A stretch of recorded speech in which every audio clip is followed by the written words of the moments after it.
along the length of the heat exchanger, right? You're coming in, if you're the cold fluid, you're coming in cold and leaving warmer, because that's like the whole point. So we'll look, if we're the cold fluid, this is co-current. So we're coming in at, say, the left-hand side, we're coming in cold, and we are heating up to some hot temperature. So this is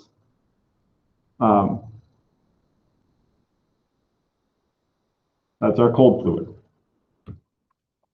If we look at what's happening to the hot fluid, it's coming in hot and it's losing some of its heat and it's leaving colder than it was.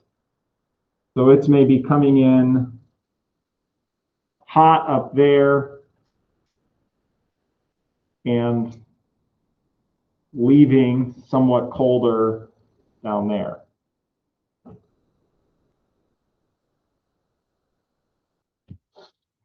Okay, so we have this exchange of heat. That would be our co-current fluid. If we, let me give myself a little bit more space so that I can not running off the page. If we do basically the same thing, but look at the counter current.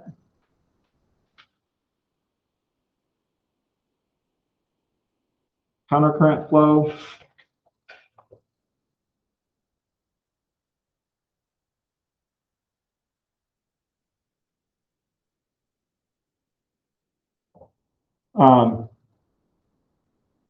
Okay, again, so this would be the one where they're coming in from different sides.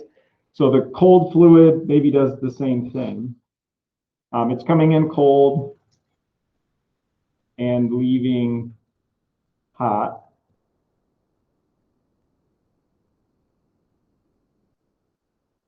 The hot fluid is coming in hot, but it's coming in hot from the other side. So it's coming in, the cold fluid, say, comes in from the left side. So let's label it.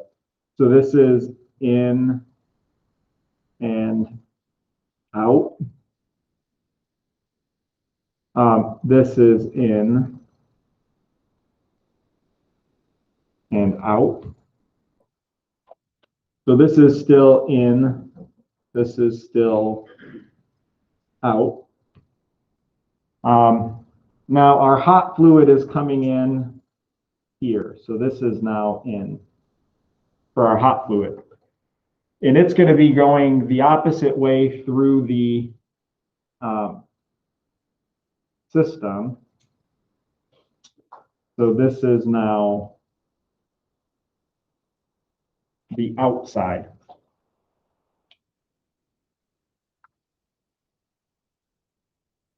So this kind of illustrates, just looking at these temperature profiles, this illustrates the fundamental difference between countercurrent and co-current. So heat exchangers are used all the time in industry. They're used all the time in biology, right? You have essentially like heat exchangers of blood vessels with like the outside so that your body doesn't overheat and regulates temperature correctly. This is like why sweating it happens and why you have little capillaries are one of the reasons. A lot of different animals regulate temperature with like heat exchangers for different parts of their body. Which is more common in nature, in industry, and why would that be of these two designs?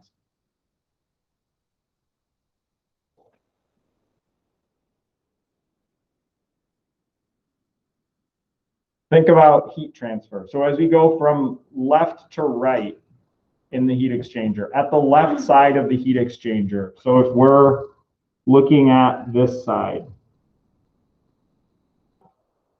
the top one, which is giving you better heat transfer, is clearly the top one, right? Because there are bigger temperature differences. On this side, we have really small temperature differences for co-current, and we still have really big temperature differences for the countercurrent. So the advantage really with co-current versus counter-current, we can actually get, I'll draw another counter-current.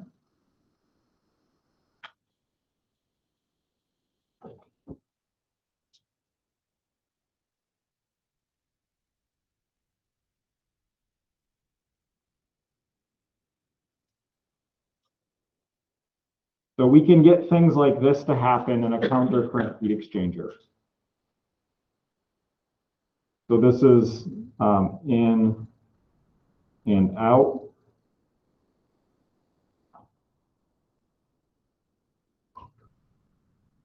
Let me draw them at, say, different angles.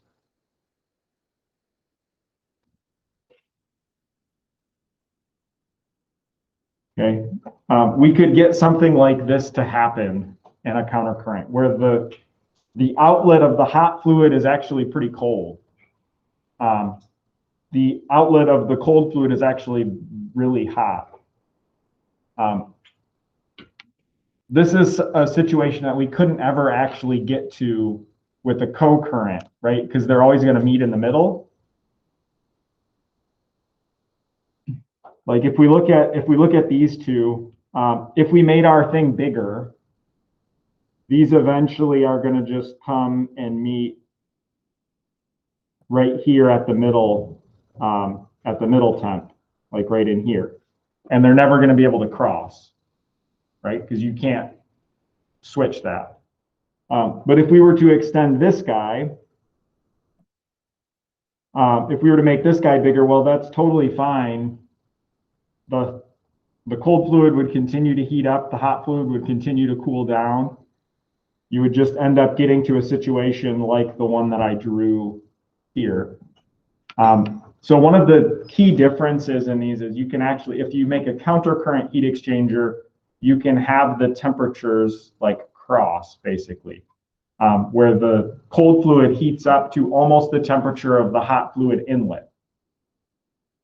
And the hot fluid cools down almost to the temperature of the cold fluid inlet. Whereas if you make them co-current, you only ever get to like the mean temperature of the two. So countercurrent is better.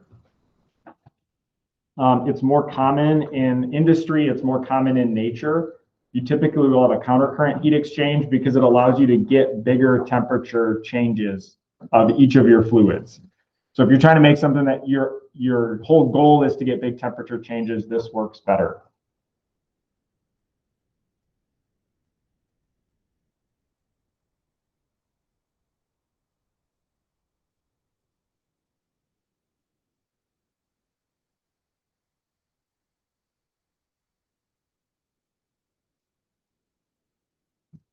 And has a more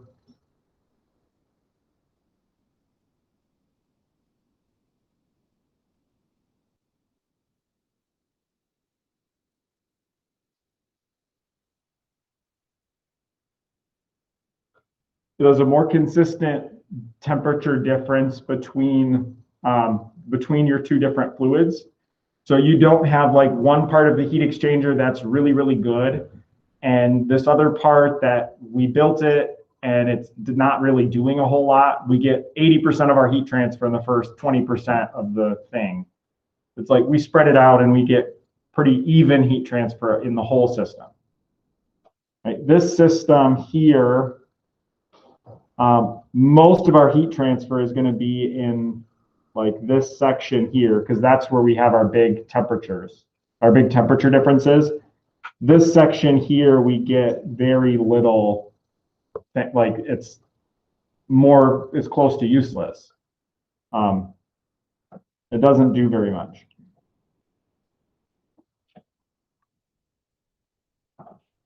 So if we think about building a basic model for this system, the first thing that we have to do is figure out how to deal with the temperature differences like this.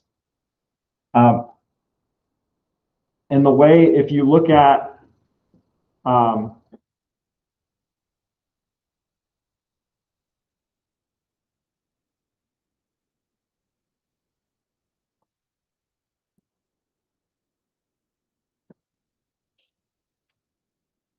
if you look at the temperature difference between the two fluids, if you think of this would be in co-current or parallel flow. And we're going to look at co-current. It's less common, but it's the math is the same, and it's a little bit easier to draw and think about. And we're not really going to go into the math anyway. But if we looked at, say, the hot inlet, we'll call this TH1. And somewhere over here, that's the outlet temperature of the hot fluid. If we looked at kind of along there, we're going to get fast heat transfer where we have big temperature differences. So this is T cold. So there's going to be fast heat transfer there. So our temperatures are going to be changing pretty rapidly. But then as they start to cool, eventually the temperature change is going to slow down as they start to kind of meet in the middle. So we'll see, say that's T cold 2.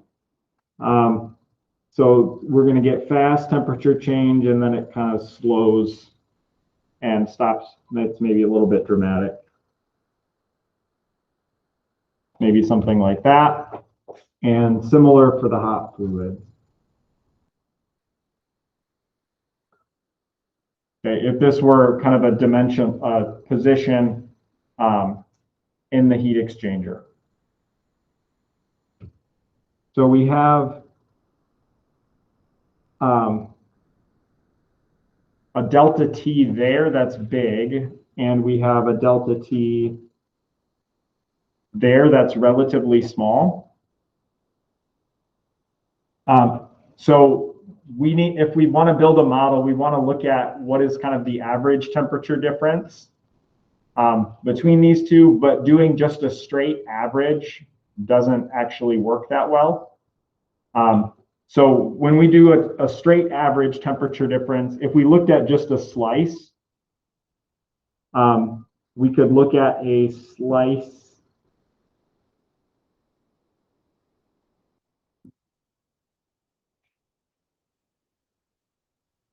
a small slice, and in that slice, it would actually be fairly easy to model, right? So we could think about kind of blowing this up and looking at what's physically happening. We would have a pipe like this.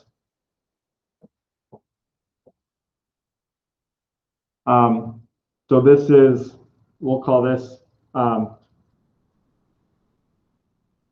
cold fluid at some position inside of the heat exchanger. So there's fluid in that pipe, and there's convection happening at the surface of that pipe from the hot fluid. Right, so this is T hot at that position. So there's going to be a convection coefficient inside, which is some H value. There's going to be a convection coefficient outside, which is, again, some value. If we wanted to model the heat transfer between these two, we could model this as right, as a circuit where we have heat flowing first through the cold fluid. Right, this is 1 over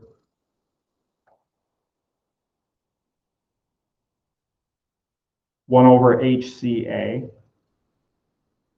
So that's flowing like from the fluid out to the walls of the pipe, and then we'd have to flow through the pipe. So our pipe is the natural log of R2 over R1 over oh, what is it?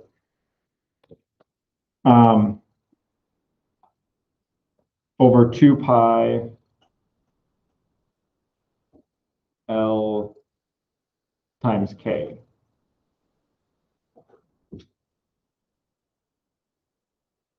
Okay.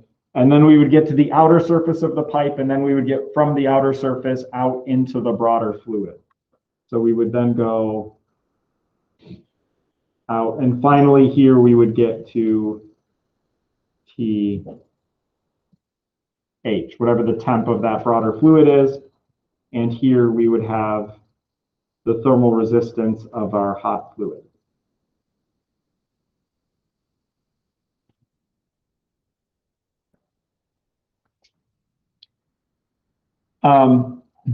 So we kind of know how we could do this type of a model, a fairly simple one, at any given point along the fluid.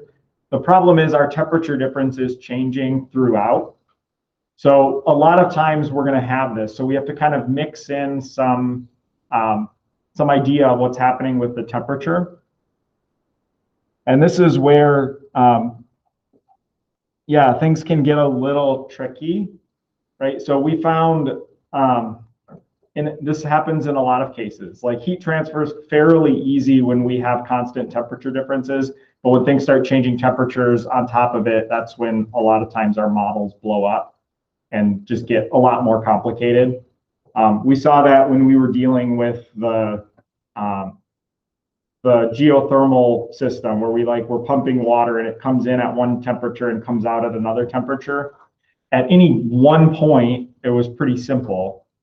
But when we had to deal with the whole system and the temperature changes, it gets a lot more complicated to deal with. And we're going to kind of end up with the same thing here. At any one point, it's a fairly simple model. We could picture how to find these different H's. So we could find HC of X. So that's going to be, we're going to find a Nusselt number, which is going to be, I don't know, it's going to be a correlation. And it's going to be a correlation that takes into account Reynolds number and Prandtl number. And maybe pipe length. So this is going to be a function, probably in this case, it would just be Reynolds number and Prandtl number. So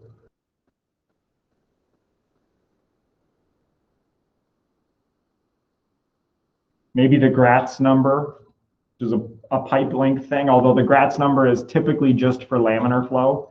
But we're going to get some Nusselt number function model equation type thing. We could find H for the hot fluid, and it's going to be kind of the same thing. It's going to be a function of Reynolds and Prandtl for whatever is happening on the outside. And we could easily find the thermal resistance of the pipe. It's going to be, something with material properties.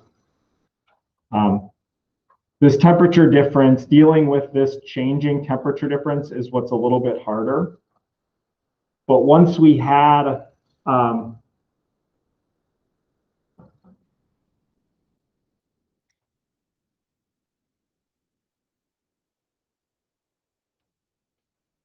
right, if we had our thermal is RC plus our pipe plus our, like if we had all of those values, we have the total thermal resistance. Then for this section,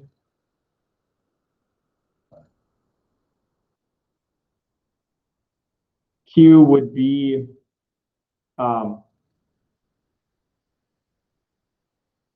like 1 over RT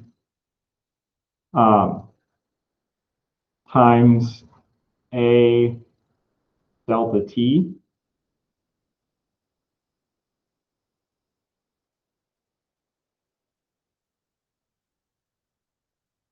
where that's the area of the little slice that we looked at. Then we could look at all of the different slices and kind of piece them all together. We're not going to go through the specific math of that. But we could think of, okay, again, the simplest way that maybe we would first start is to say, well, what if we use just the average, like a straight average of the temperature difference? Like it's big over on the left side, it's small on the right side. But what if we said, it's about the average? And then we use that to sum up the whole thing. That would be like a first, just maybe guess approximation. It turns out for systems like this, you don't use the straight average. We use what we call the log mean, which is just a different way of calculating the average, which works better from here. It comes out of, if we actually like split it up into slices and did the integration, it would fall out of the integration. So for the whole system,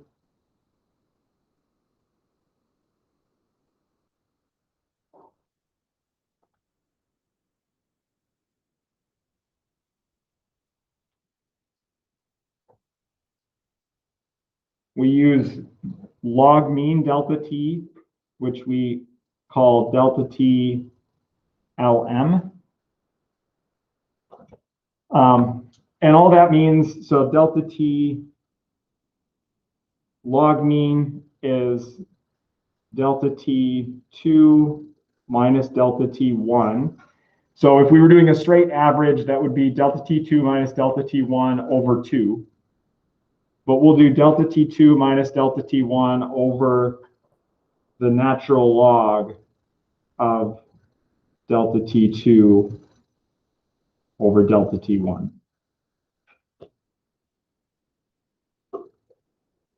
So this delta T log mean is a way that it shows up fairly often in, certainly it shows up in heat exchanger problems, but it's something that shows up fairly often. So then we would get that Q equals 1 over RT times A times delta T log mean.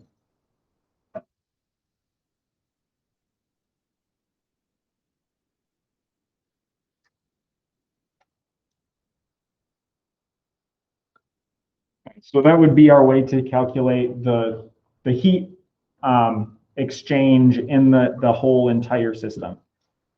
If we think again about kind of how we would build up the model for this, this is going to be kind of our general method. Just to show you a little bit of what that would look like, right? It's going to be obviously different for flowing over all of these tubes, but it should be like, again, broadly similar to if you're flowing over the outside of all of these tubes, it should be broadly similar to flowing over the outside of one tube. There might just be some tweaks that we have to do. So if we remember back to what happened when we looked at a cylinder in crossflow, we got models like this, right? The Nusselt number is C times the Reynolds number to the M power times Prandtl to the 1/3. And depending on what the Reynolds number was, we had different values of the coefficient and different values of C. So we should expect, like, we have a lot of tubes now, but it should be kind of the same.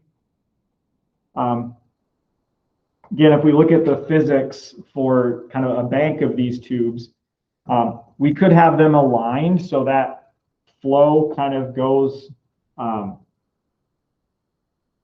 there are these, what we call the preferred flow lanes.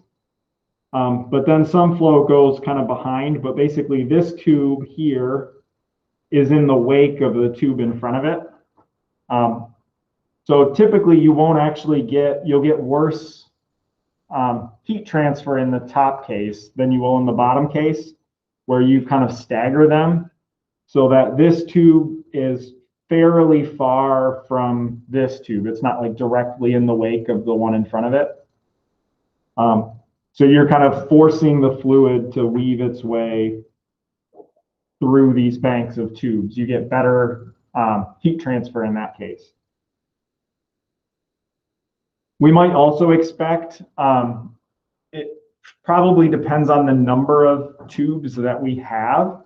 Like if we just have a single column of tubes, or we have like 2 columns of tubes, or 3 or 100, it takes maybe a little bit, like a single column of tubes is going to be, if we just had this, that's going to be different than if we had 100 rows of tubes.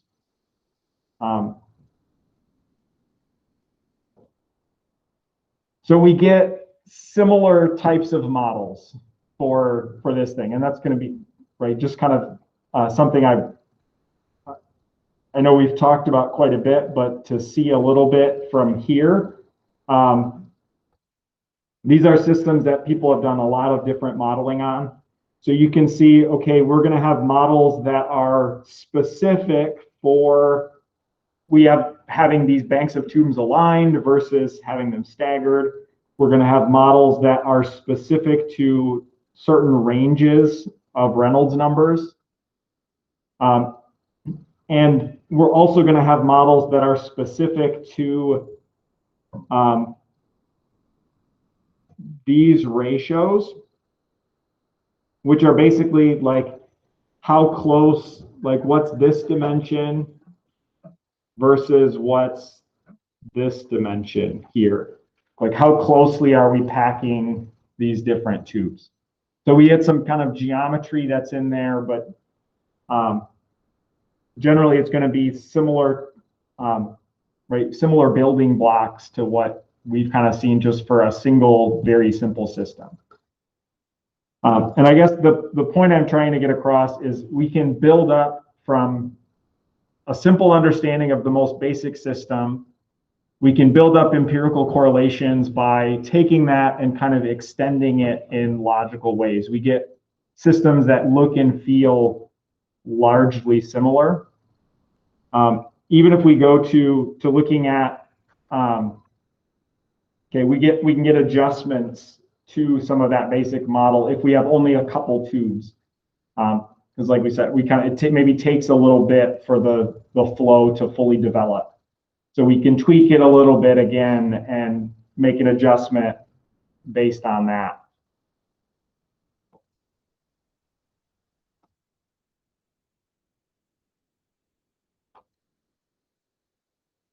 So, okay.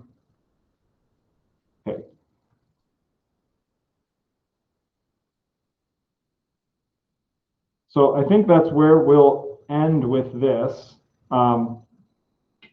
Hopefully it gives you at least a little bit of a flavor without spending too much time on it for taking simple models, building them, extending them to more complicated systems.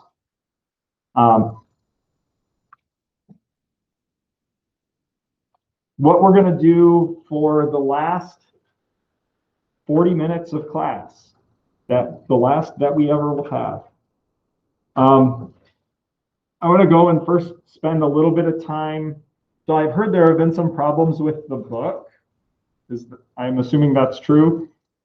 If you have problems with the book, apparently this is your person. So Craig, you can email him at phelan@hope.edu. If you're like Vital Source subscription has ended, you can email him and bug him, and he should help you to fix that. Right? Mm-hmm. So email Craig, say, give me my book back, and he should be able to help you. It might take a few days. So. Really? Okay. Yeah. Email him with strong words that it's exam time and you need it today, and that he shouldn't have messed up. I mean, it's his fault. So, okay. So email Craig, get him to get you your book back. If you're having problems and you need something from the book, you can talk to me, and I can help try to get whatever you need from it specifically. For the final exam, so we're going to have some time, quite a bit of time today, where I'm just going to walk around and you can ask me questions today.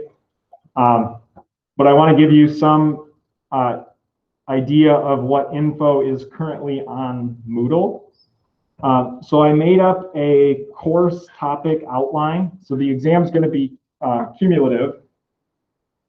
It's not going to go into the depth that like we've gone in on our kind of individual exams, but it's going to be more focused on like identifying problems and using correct things. It's going to be, so I made up a study outline so that you can go through and kind of see where, you know, okay, I know that topic really well. I know this, I'm less familiar with this. I also have made up a list of a number of study questions. I'm certainly not expecting you to go through all of these and like actually solve them. Please don't actually do that. But what I think would be useful is going through and looking at the problem and at least making sure like I know how I would start to solve this. And then checking the solution for it and saying, yep, I was right. Or if you're wrong, then go back and look through the solution and like use it. So don't solve all of these, please. There's way too many. I'm imagining you'll have this open here and have the solution open in another tab. And you go through and like, okay, problem 3.1. Oh yeah, I know how I would go about that. I'd first, you know, that's a one-dimensional steady state conduction problem. So yeah, I remember how I would do a thermal resistance model for problems like that. Or, oh, that's a transient problem, example 5.5, that's a transient conduction problem. So how do I go through and pick out the right model? That's right, I go first look at the BO number and then look at like, is the temperature everywhere changing or is it just surface? And like, I have to remember boundary conditions. So so you're kind of using these as refreshers more than like, I'm going through and solving all of these problems. Please don't do that. There's, like I said, way too many. You'll also notice there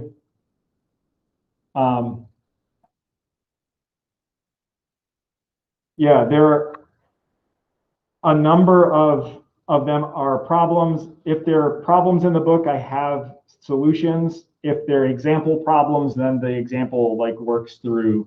I tried to pick example problems too, because they usually do a fairly good job of being simple, whereas a lot of the problems in the back of the book are more involved than like they involve plotting in Excel and doing numerical solutions and stuff like that. So obviously we're not going to do that on the exam. So I think the example problems are probably a better idea of the level of problem that I'm going to try to be asking. Is it a hint that there's none from the chapter 4? Is that like saying, hey, we might not have a question like that? Or that would be a good way to read that. okay. Yeah. So chapter 4. So for chapter 4 and chapter 11, heat exchangers, like we're not going to have a heat exchanger calculation because that would be dumb. We're not going to have a thing. We had a pretty large problem on chapter 4 on the last exam. There's not going to be a problem like that on the final. There could potentially, I guess, be like a 10-point short answer question. But I'm not quite sure what that would be. So there probably won't be. Yeah, so yes, it is. Chapter 4 doesn't have any problems for a reason.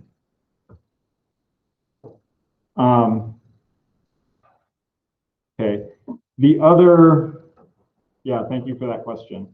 So then there are solutions to all of those problems. I didn't go through and make up my own solutions because it was too many problems. So they're mostly just like pasted from the book or they're from the example problems. So if you have trouble like interpreting one of these solutions, you can let me know and I can try to help you with that. Okay. The format of the exam, it's going to be completely open notes.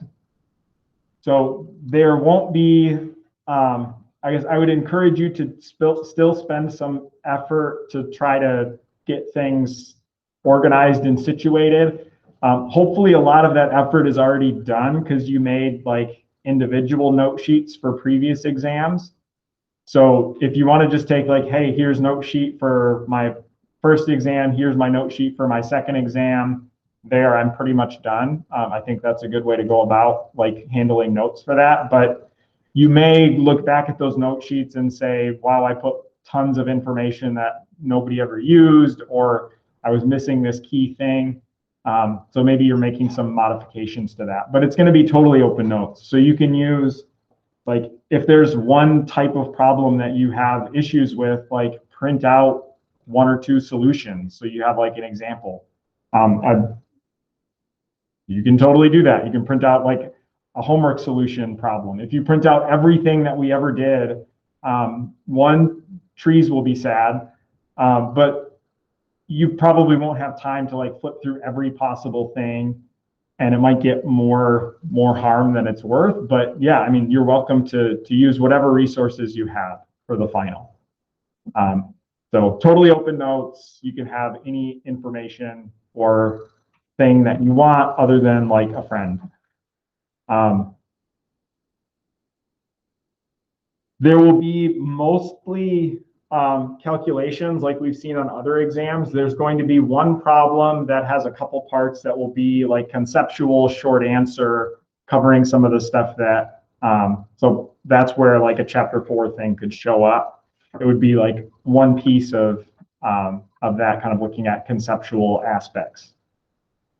But other than that, it will be probably similar in length to what our normal exams have been, so that you have a little bit of extra time, because I know it is cumulative, so I'm expecting it to not like be right at the tips of your fingers in the same way that it is on a normal test. So I'm making it a little bit shorter than like a 2-hour exam, so you maybe have a little bit of extra time. So if you're looking back through notes and stuff. The only, so if you need like a chart, if you need a table of equations, like I'm not expecting you to have written down every equation, especially the more recent stuff that we did. Like all of the different correlations and whatnot, like you don't have to have those written down. But if I give you like the problem 3 on the last exam, that was convection for a cylinder, and I gave you like, this is the correlation and this is a table of a bunch of stuff, and you had to figure out what was the right one to pick. So I could give you, if it's something where you need one of those models, I'll give you at least options to choose from. You'll have to decide what's the correct model to use, but you won't need to have all of that stuff written down and on note sheets and printed or whatever. See, oh, the other thing. So the other thing that I'm going to give you with the exam, and I think this will probably just be like the first 2 pages of the exam, is going to be a handout. I'll put this, I'm not totally done with it, so I'll put it on Moodle in like an hour or so. The first is kind of all of the dimensionless groups that we've used in this class, because there are a bunch of them, along with the equations for them. So you don't have to write down all of these and remember what they are.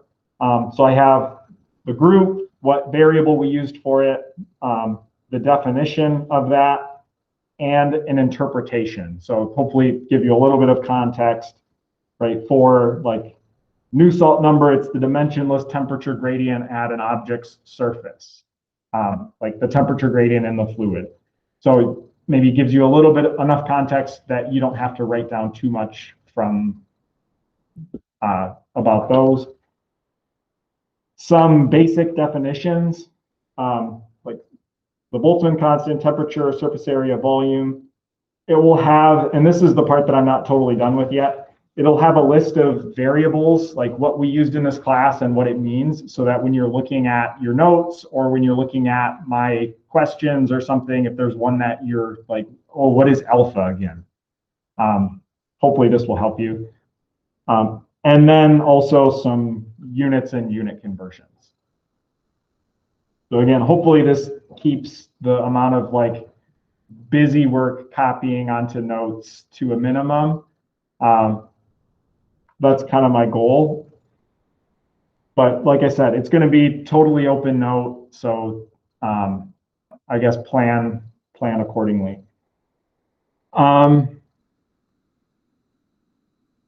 think that's it. It should be fun.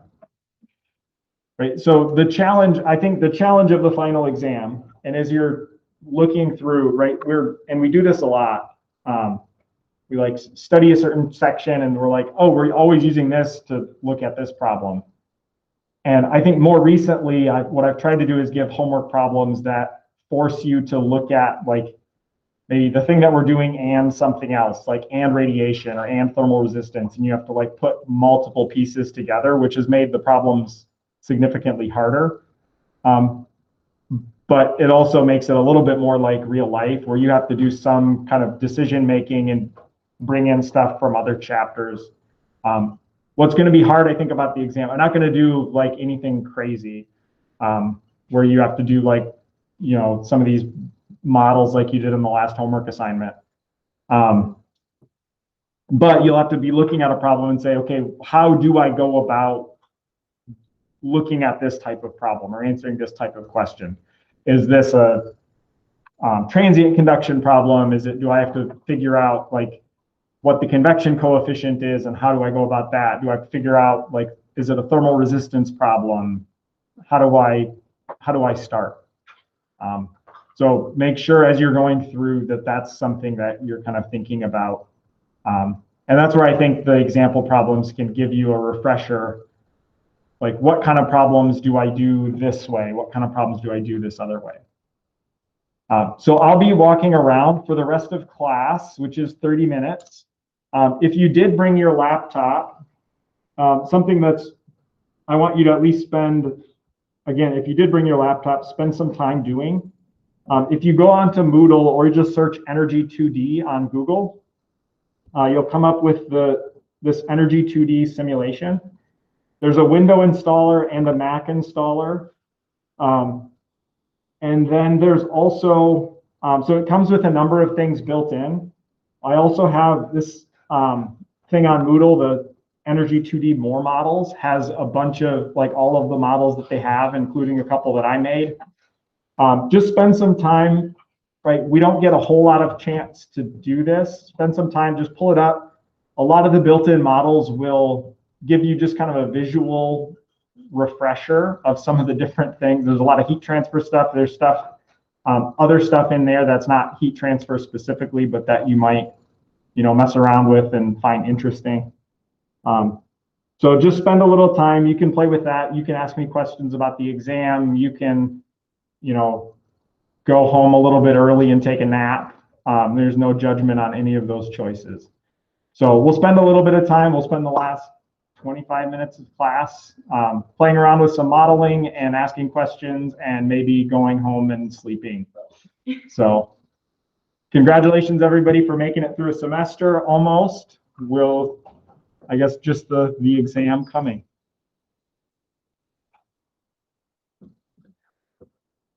It's like